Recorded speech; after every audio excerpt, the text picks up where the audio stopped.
আম্মুকে বললাম মাছ আনতে, গুড়া মাছ আমার খুব পছন্দ। আম্মু 3 কেজি গুড়া মাছ নিয়ে চলে আসছে।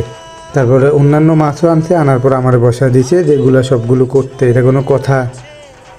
এমনিও আসার পর বিছনাটা ধোয়া, টয়লেট ধোয়া, মানে পুরো ঘর পরিষ্কার করতে বাদে দিলাম। এর মধ্যে 3 কেজি মুলিয়া মাছ মানে বাছা বা কোটা যেটাই বলেন, এটা কি সম্ভব? তারপরেও বসে গেলাম, কিছু করার নাই, ঘরের কাজ তো করতে হবে। কোটার পর কিছু পরিষ্কার করলাম।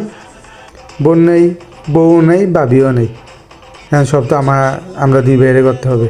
তারপর হচ্ছে ছুরি দিয়ে, আমি বড় মাছ ছুরি দিয়ে কাটি, কারণটা হচ্ছে বিদেশি শেফদের মানে একটা জিনিস আমার খুব ভালো লাগে, সেটা হচ্ছে ওরা যে কাটা আলাদা করে ফেলে, এটা আমি পারি, এই কারণে আর কি করা শুরু। তবে গুড়া মাছগুলো কোটা খুবই বিরক্তকর লাগছে, অনেক তো, এই কারণে খুব বেশি বিরক্তকর লাগছে তাও না, কেন আমার পছন্দের মাছ, নিজে করা সমস্যা নেই। এই কি সুন্দর পরিষ্কার ধোয়ার পর কতগুলো মাছ।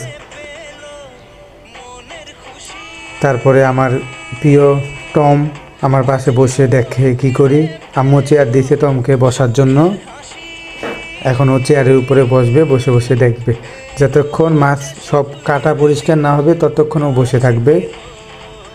আর মাছের পিসগুলো ইচ্ছা করে ছোটো করতেছি, কারণ হচ্ছে কি আমার আম্মুর গালি শুনতে আমার খুব ভালো লাগে, যেমন গোলামের ফুত এক কথাটা আমার খুব ভালো লাগে। এখন যদি ছোট না করি তাহলে গালিটা শুনবো না, এই কারণে ইচ্ছা করে কিন্তু ছোটো করতে আছে। আম্মু যদিও জানে না, পরবর্তীতে ঠিকই গালিটা শুনবো।